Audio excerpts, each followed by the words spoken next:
Hello and welcome back to another episode of Put to Practice Cooking. Today is a recipe that my Uncle Ray gave me through Facebook, and gotta say it looks pretty simple and looks pretty good. We're basically going to be making homemade French fries.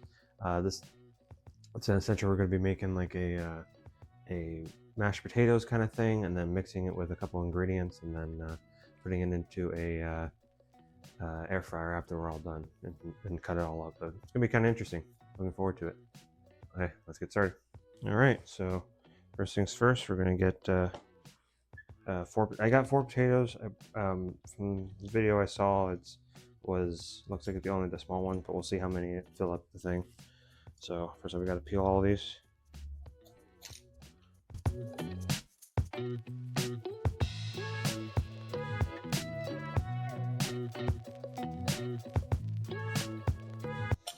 Okay, that's one down. We're going to cut up into decently sized chunks.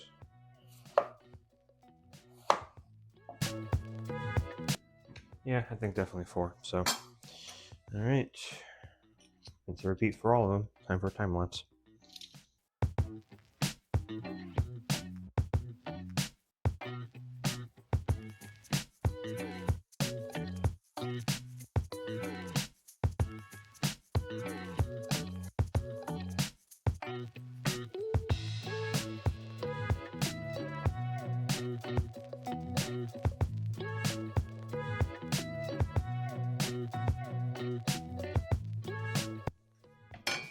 All right, so here is all of our potatoes. Got a good amount of them, so that should be good. So now what we're going to do, we're going to put it in some boiling water for about 10 to 20 minutes or so. And once we get that, we're going to put it back in a bowl. We're going to mash it up, and then we're going to throw our ingredients together. So see you when that gets finished. All right, and we are back. So yeah, so it was about actually more 20 minutes. So I'll make sure to put that in the description properly. So now off camera, I used my potato masher to make it into a bunch of mashed potatoes, kind of what we're wanting. So now what we're going to do, we're going to add our just the tops of our green onions because we want the outside. Put that right in there. Same thing with about a cup of your favorite cheese. In this situation, I thought it was best for mozzarella. So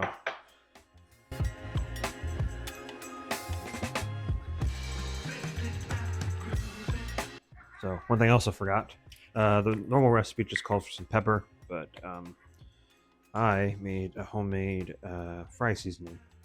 So I'm going to sprinkle a decent amount of it on here. The recipe is going to be down below so you can try it yourself.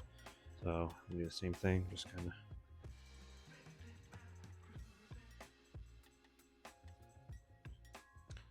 Yeah, normally this one calls for some onion salt in there, but since we have the green onions in there, I thought that would kind of just be too much. So I decided to leave it alone. I am going to use the masher to kind of incorporate a little bit first. Also, to save my hand a little bit. No, jeez, maybe. Yeah, that was a bad idea. Jeez. I guess there is melted cheese in there now. Yeah, don't do that again.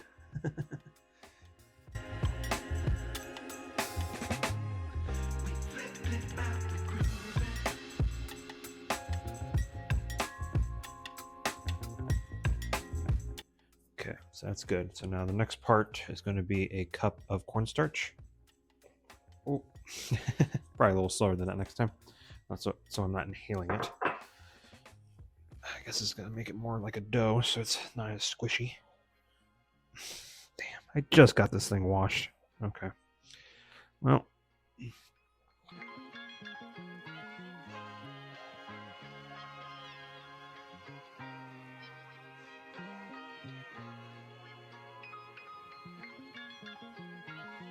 Now we're gonna do. Normally you're supposed to put it on a cutting board, but I don't really have a cutting board that will be big enough for this. So I already cleaned off the counter so that it can just put some more cornstarch to stop it from sticking. It's should be about a finger thickness, so you can judge it from there. I am going to use the cutting board as somewhere to put some of the extras because Instead of a oil fryer, I'm gonna put an air fryer, maybe because I don't want to clean the mess I did from the from my like I did with my chicken wings. So I don't have my wok, so that's usually what I use it for deep frying, and it's all packed away at the moment. Okay, that should be good, I think. Otherwise, I'll just get steak cut. So just regular pizza cutter, going right down the middle, and then now just.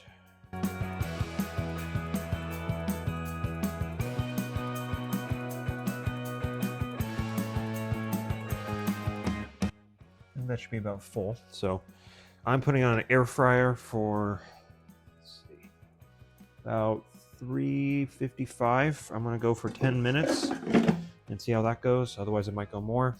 Otherwise, you can just put it in some oil and then cook it for a couple until they're crispy. So whatever way it works, I'll see you after these are all cooked. All right, we are back. It took a bunch of batches. Some of them are actually still going on right now, but I think they turned out actually pretty well. They got like a nice crust on them, break pretty well. So only thing I would say is probably I've had a couple while I was waiting because it's taking a while. I'll still eat another one.